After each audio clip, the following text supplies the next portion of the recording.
Et pour habituer votre chien au port du collier et du harnais, voilà comment on va procéder. Vous allez avoir besoin de quelques friandises que moi j'ai dans ma poche, c'est ce qui explique que mon chien est en train de me renifler à l'instant. Et dans un premier temps, on va travailler avec une ficelle. Alors, une ficelle d'une longueur assez conséquente qu'on va nouer. Il faut vraiment que ce soit large, hein. Vous voyez, c'est quand même un cercle assez large. Et je vais demander à mon chien de passer la tête à l'intérieur de cette ficelle. Je prends pour ça une friandise, je présente la ficelle et la friandise vers moi. Mon chien va renifler la friandise, il va naturellement avoir envie de la prendre et du coup, pour la prendre, il va être obligé de mettre la tête à l'intérieur du cercle formé par la ficelle. Je n'ai pour l'instant absolument pas posé cette ficelle autour de son cou, hein. Elle reste dans ma main. Je l'habitue d'abord à aller passer la tête à l'intérieur de quelque chose. Là, en l'occurrence, la ficelle est très légère, c'est donc un objet qui ne fait pas peur et qui n'inspire aucune crainte. Je recommence, j'espère que vous avez bien vu, je présente la ficelle, la friandise devant moi et mon chien va passer la tête à l'intérieur de la ficelle. Je récompensais bien sûr dès qu'il a passé la tête, hein. Je n'essaie pas de lui en demander davantage. Une fois que cette étape est bien acquise, que vous avez fait, on va dire, 4-5 fois avec réussite et que vous voyez que votre chien n'hésite absolument plus, à ce moment-là, vous pouvez lui demander de passer la tête comme vous venez de faire et vous posez délicatement la ficelle autour de son cou. Je lui demande de passer la tête, je pose la ficelle autour de son cou. Elle ne le gêne absolument pas, hein, puisqu'elle est vraiment très lâche et du coup, ça l'habitue aussi à avoir une sensation désagréable, disons inhabituelle sur le pelage. Un deuxième exercice que vous pouvez faire, pareil pour l'habituer au port du harnais et du collier, il va falloir évidemment ce harnais, ce collier, une fois que vous l'aurez posé autour du cou de votre chien, que vous alliez l'attacher. Donc votre chien va avoir besoin de supporter les manipulations autour de sa tête. C'est pas forcément quelque chose d'agréable, c'est pas forcément quelque chose de naturel chez tous les chiens. Voilà comment on va travailler ça, progressivement et sans l'envahir bien évidemment, en restant toujours bienveillant et respectueux des signaux qu'il nous envoie. Déjà, on ne va pas se mettre face à notre chien. Imaginez que quelqu'un arrive vers vous, droit devant vous, en ouvrant ses bras grands autour de votre tête. Ben, ça ne va pas forcément être quelque chose qui va être très agréable pour vous. Vous allez plutôt reculer, vous allez vous mettre sur la défensive. Le chien, c'est la même chose. Donc vous allez vous placer à côté de lui, hein, de profil.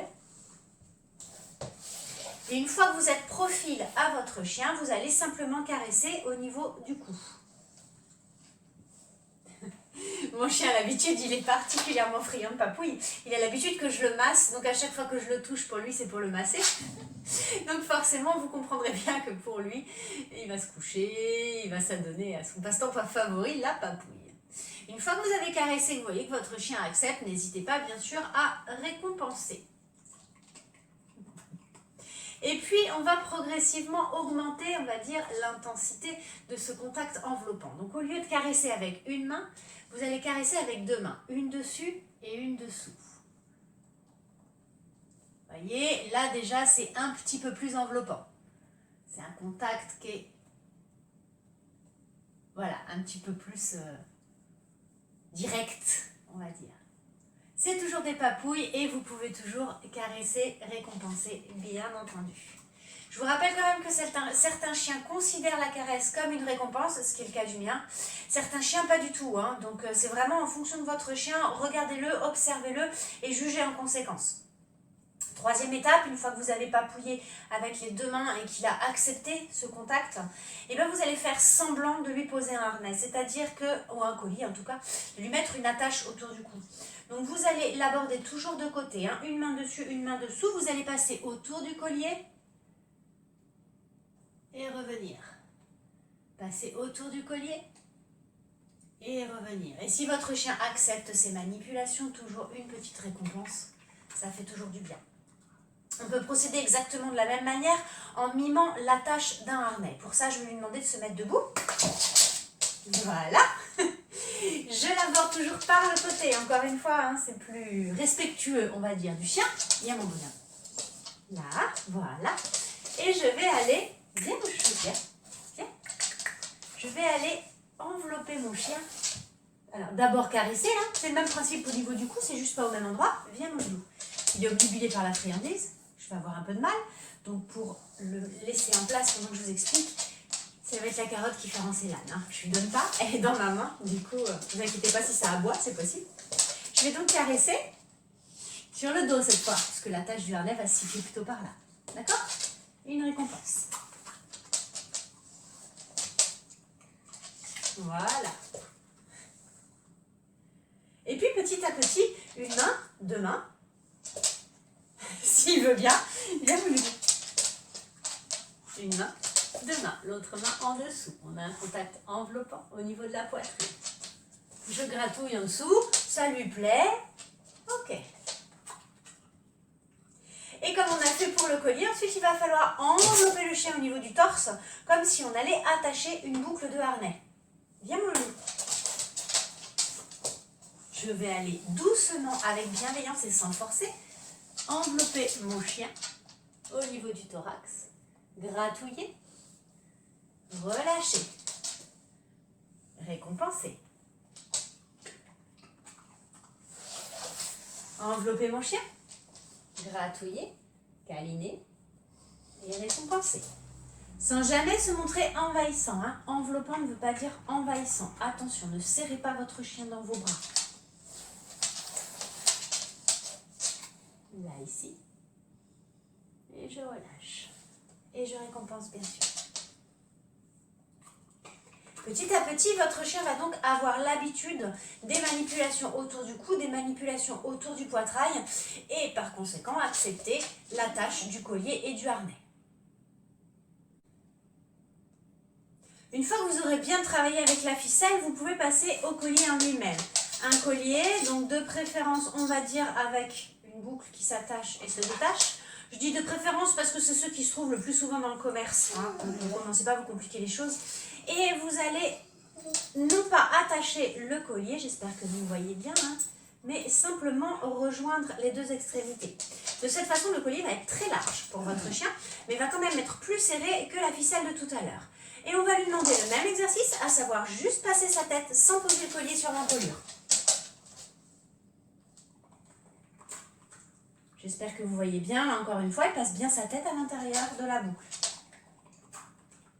Si ça marche 3-4 fois, comme avec la ficelle, vous pouvez passer à l'étape supérieure, c'est-à-dire, je vais enfiler pour de bon et poser. D'accord? Comme le collier n'est pas attaché, il va bouger, il va tomber. Peu importe. Rattrapez le collier, recommencez votre exercice. Pareil, 2-3 fois, minimum. Il faut que ce soit 2-3 fois réussi avec un chien qui accepte qu'on passe le collier autour de son cou. D'accord? Et une fois que tout ça c'est réussi, on va passer donc à la troisième étape qui va consister à attacher le collier. Il est très important au moment où vous allez attacher le collier la première fois que vous ayez vérifié que votre chien accepte les manipulations autour du cou. Sinon il va vivre les choses très mal et vous partez avec un sérieux handicap. Je vais donc poser le collier autour du cou de mon chien de la même façon que j'ai fait jusqu'à présent, hein, donc je lui présente. Il va avancer sa tête naturellement. Je vais aller poser le collier autour du cou et je vais aller l'attacher. Souvenez-vous des manipulations qu'on a travaillées. On travaillait bien avec les deux mains. Là, je me retrouve donc dans la même situation que celle que j'ai mimée. Et je vais commencer par attacher le collier très lâche, d'accord? Même s'il n'est pas à sa taille. Parce qu'il faut l'habituer à ce port du collier. Une fois que le collier est attaché, mon chien a montré beaucoup de bonne volonté. Je le récompense. Et je vais le laisser avec le collier lâche comme ça pendant quelques minutes dans la maison. Je peux récompenser régulièrement, hein, bien sûr. Si votre chien se gratte, essayez d'ignorer ce comportement, d'accord? Appelez-le à vous, de façon à ce qu'il laisse le collier, à ce qu'il oublie qu'il a le collier sur la tête et qu'il soit plus concentré que sur vos récompenses. Là, vous voyez, c'est secoué, qui s'est bien rendu compte que ça y est, il y avait un truc autour du cou. Et puis, je ne vais pas insister plus que ça, je vais lui enlever le collier, toujours avec beaucoup de délicatesse, les manipulations qu'on a travaillées tout à l'heure. J'enlève la boucle, je repose le collier et je retrouve retravaillera un petit peu plus tard tout ça de la même manière. Continuons à présent nos exercices avec le travail de la pose et de l'attache du harnais. Alors, à titre personnel, j'ai une très nette préférence pour le harnais par rapport au collier. Le collier, à mon avis, doit servir à porter une médaille, doit servir de moyen d'identification du chien, éventuellement de décoration. Voilà, ça fait joli, ça peut être sympa, il y a des colliers très mignons. Mais en aucun cas, je n'attache mes chiens au collier pendant leur promenade. Bref, revenons au harnais. Le harnais que j'ai choisi de vous présenter aujourd'hui est un harnais qui a énormément de boucles de serrage et donc de réglage. C'est très important aussi pour qu'il soit bien ajusté à la taille de notre chien. Et notamment, j'ai 2 boucles d'attache ici et là. C'est super pratique. Je ne les utilise pas forcément toujours au quotidien. Maintenant, mes chiens ont l'habitude. Mais au début, vraiment, ça peut sauver les choses. Donc vous voyez, le harnais constitué de plusieurs parties, dont une circulaire ici, c'est bien évidemment la partie dans laquelle le chien va devoir passer sa tête. Je vous renvoie aux exercices de travail de pose du collier, n'est-ce pas, qu'on avait fait déjà en demandant au chien de passer la tête à travers la ficelle. C'est exactement le même début. Je prends ma petite friandise et je demande à mon chien de passer la tête dans le petit trou. Je lui pose le harnais autour du cou parce que toutes les étapes précédentes, il les connaît déjà, je les ai bien travaillées avant. Une fois qu'il est là, il va falloir que j'attache ce harnais, bien sûr. Pour ça, on a travaillé, souvenez-vous, les manipulations enveloppantes au niveau du poitrail et ça va beaucoup nous aider par la suite. Mon chien sait que j'ai des friandises dans la poche, donc je n'ai pas besoin de le lui représenter, d'autant que je vais avoir besoin de mes 2 mains. Je passe donc de préférence sur le côté du chien, sur le flanc, ce sera plus facile pour moi et ce sera moins désagréable pour lui. Je passe la sangle en dessous, j'espère que vous voyez bien. Et je vais aller attraper ma boucle, ma première boucle pour aller refermer la boucle. Mon chien a l'habitude des manipulations parce que je l'ai bien travaillé. Je fais la même chose de l'autre côté puisque je vois qu'il est calme. Certains chiens vont peut-être avoir besoin d'un temps de repos entre deux. J'attache ma deuxième boucle. Mon harnais est posé. Je lui laisse le harnais sur le dos, comme j'ai fait avec le collier. Je le laisse bouger avec le harnais, je le laisse évoluer un petit peu dans la maison avec le harnais, je récompense un peu. Ça lui permet encore une fois de se désensibiliser au port de ce vêtement, entre guillemets, de ressentir le harnais sur son pelage, mais de ne pas spécialement y faire attention. Vous, par contre, restez attentif à ses comportements. S'il se secoue, s'il se gratte, etc., c'est qu'il a pris conscience de ce qu'il a sur le dos et que ça le gêne. Donc, détournez-le de là. S'il commence à se secouer, à se gratter, vous l'appelez à vous, vous le récompensez, vous jouez avec lui, vous lui faites faire n'importe quoi pour qu'il oublie ça. Et si tout va bien, au bout de quelques instants, je vais enlever le harnais. Je m'y prends exactement de la même manière que ce que j'ai fait pour le poser. Donc, un contact sur le côté, de préférence sur le flanc. De préférence, mais pas uniquement. Moi, mes chiens ont l'habitude que je les aborde par l'avant, c'est pour ça que j'ai du mal et qu'il faut que je le repositionne à chaque fois. Et de là, avec le travail que j'ai fait déjà d'enveloppement et d'acceptation de l'enveloppement, je peux enlever une boucle, je peux enlever 2 boucles. Si ça s'agite un peu, récompensé, il a été gentil, il a été coopératif. Et ensuite, je peux enlever la tête du harnais. Alors, enlever la tête du harnais, c'est encore une autre histoire. Et je vais essayer de vous montrer ça le mieux possible. J'ai toujours ma friandise, c'est désagréable pour le chien. Je vais être obligée de forcer un petit peu au niveau des oreilles et je vais récompenser de suite, d'accord? Je refais la dernière manipulation. Là, viens mon bonhomme.